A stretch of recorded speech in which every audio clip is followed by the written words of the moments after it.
Introduction.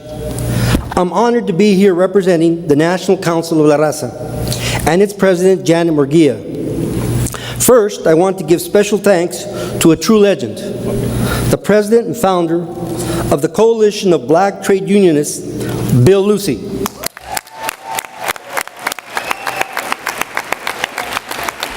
We at NCLR stand in awe of Mr. Lucy's legacy from his battle alongside Dr. Martin Luther King Jr. to bring dignity and respect to sanitation workers in Memphis, to his history-changing global work with Nelson Mandela, to his long tenure as the highest-ranking African American in the labor movement.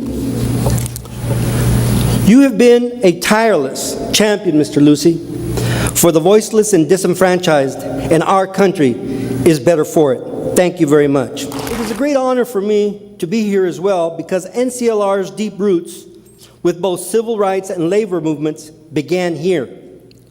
Bill, you may remember, one of the Latino community's great labor leaders, Maclovio Barraza, with the Mine Workers Union. Maclovio was from Tucson and worked relentlessly on behalf of Arizona's copper miners. Maclovio was also NCLR's first board chair, and his life and legacy inspire us to this day, including this chairman. NCLR was also founded in Phoenix back in 1968 as a regional organization serving Mexican American community. NCLR is now 43 years old, about as old as me, right? And is an American institution serving all Latinos. All subgroups in 41 states, the District of Columbia, and Puerto Rico. We are the largest national Hispanic civil rights and advocacy organization in the U.S. Along with our network of affiliates, NCLR creates opportunities, advocates for communities, and promotes the advancement of Latino families. We are very proud of our record of accomplishment and impact. We support a network of 115 community-based schools that serve 35,000 students a year, as well as the largest network of early childhood programs in the Latino community. More than 90% of the students in our acclaimed workforce program, Escalera, have graduated from high school and gone on to college. We have helped tens of thousands of families buy and keep their first home. We operate programs that help make Latinos healthier, including pioneering, award-winning health outreach programs. From what we do, you can see why we are here with you today. There is so much African Americans and Latinos have in common, from our contributions to this great nation to the challenges that face us today. There is no question that our greatest challenge right now is high unemployment.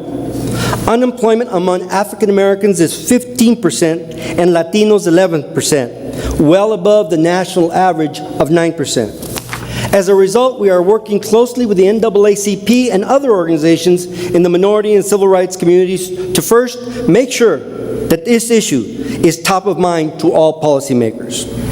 That is why we are proud to participate with the NAACP in both the Jobs March in October of 2010 and the most recent rally on October 15th, which attracted hundreds of thousands of Americans to Washington. Second, we are also working closely to ensure that any job creation strategies truly are responsive to and serve the needs of our communities. As we all well know, that does not just happen with any job creation program. We have to work affirmatively to include our communities in these programs, especially those that help get 21st century jobs, such as in energy and telecommunications. Another area in which we have worked closely together is on the ongoing foreclosure crisis.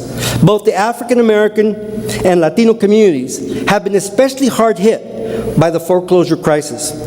It is estimated that more than 2 million African American and Latino families could lose their homes between 2009 and 2011. Since home ownership holds families together, builds wealth, and strengthens community, that statistic is truly unacceptable. While we have made some progress, it is not nearly enough.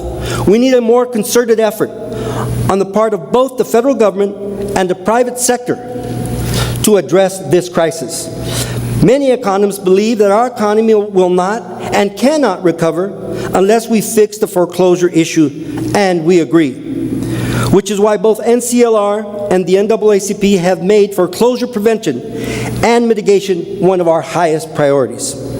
Getting a good job and owning a home are about opportunity and the chance at the American dream, something both of our communities cherish deeply. Unfortunately, our communities face challenges from those who seek to, at best, marginalize us and at worst, to silence us. That is how we see the current wave of anti-immigrant, anti-Latino state and local legislation, like SB 1070 in Arizona and HB 56 in Alabama. This will do nothing, absolutely nothing, to fix the broken immigration system.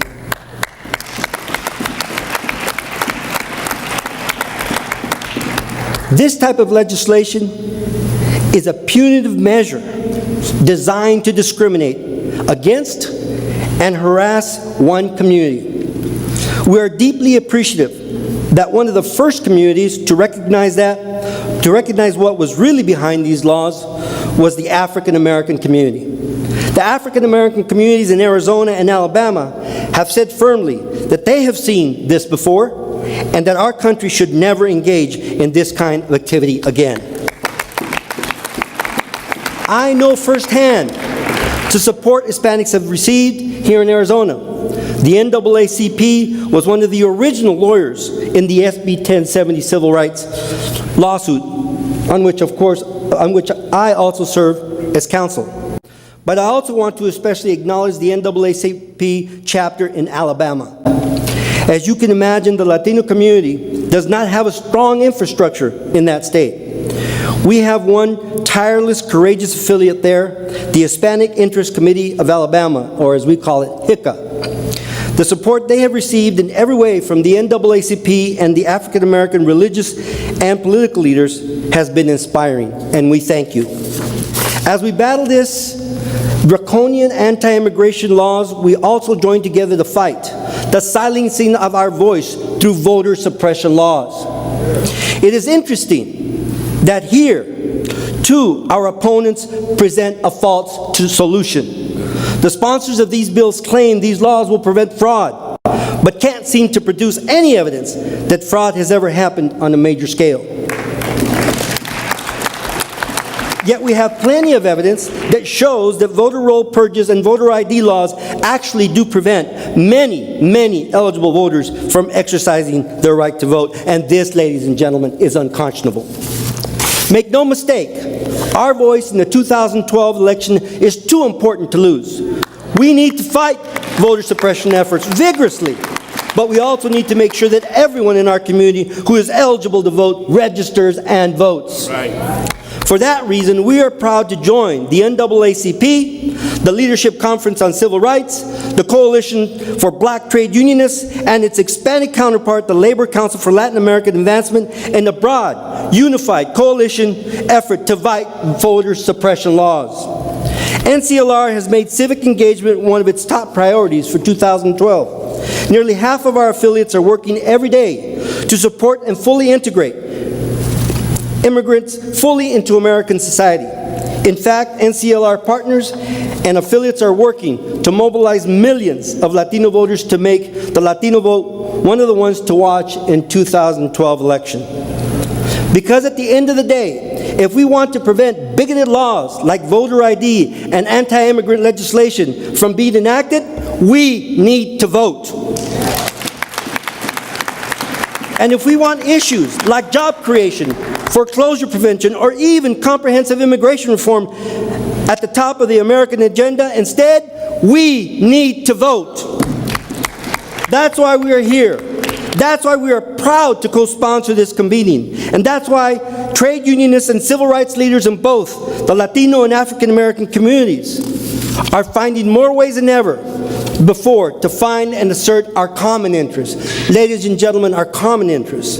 Thank you very much for allowing me to be a part of this event. Have a great conference. And remember the words of our great leader, Cesar Chavez, sí se puede.